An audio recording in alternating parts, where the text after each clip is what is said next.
No duh department. Kids do dumb things, but you know what? This might surprise you. It might not really be their fault. See, their brains, they're kind of, at least according to the study, wired to be reckless. That doesn't help parents go to sleep at night, does it? So how do you save your kids from themselves? Here to talk about it is licensed mental health counselor Shantala Boss, joining us on the curvy couch as she often does.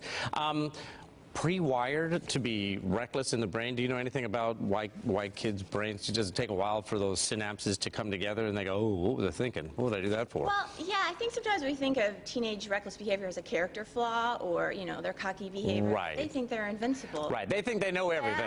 Yeah, but actually their prefrontal cortex, the part that is a rational part of the brain that makes the decisions, is actually lagging behind. And their hindbrain, where the hippocampus and amygdala are, that's a fight or flight response, or the impulsive behavior. That part of the brain actually develops quicker, and then eventually the front part of the brain catches up, and then all those rational thoughts come in. So about until age 25, it's actually, that part of the brain is actually behind the rational side. Right. We're talking about teenagers, but it's 19 to 23 is when it hits its peak, and about 25, it all catches up. It all catches up about 25. Is there a reason for that? I mean, not to get too much into Psych 101, but is there a reason for, you know, as we all evolved, to have that? We could guess. You know, we could say maybe because the younger ones could act more quickly, or run more quickly, or catch food, or, you know, do those things more easily than the older generation, you know, but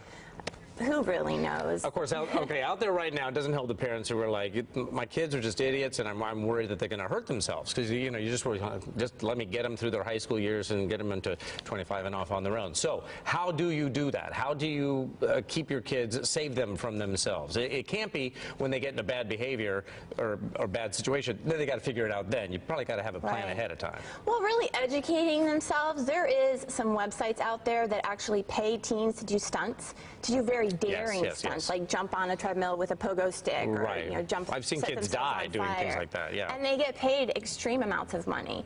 And so I think a lot of parents aren't aware that that's actually going on, or that there's all this pressure on teens to do this kind of behavior. So having these conversations with them beforehand, really developing a positive rapport and relationship with them. It sounds simple, but just regular family dinners where you talk about their day or how they're doing.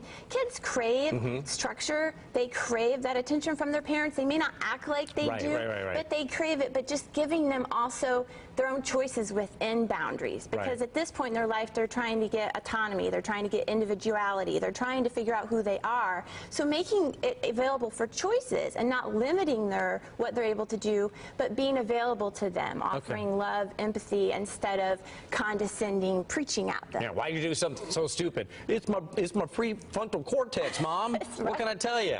Exactly. Good excuse, right? Right, yeah, thanks. Sorry, parents, we just gave them a good excuse. Chantal, if people want to get in touch with you, how can they find you? My website is shantalaboss.com, and it's always good, too. Sometimes parents, you know, they need that objective person to talk to their teen outside of themselves sometimes, because kids don't want to disappoint their parents. They have stuff they want to talk about. So you're like the mediator in between That's right. Mom I can be a mediator. All right, Chantal, always good to see you. You as well. Thanks.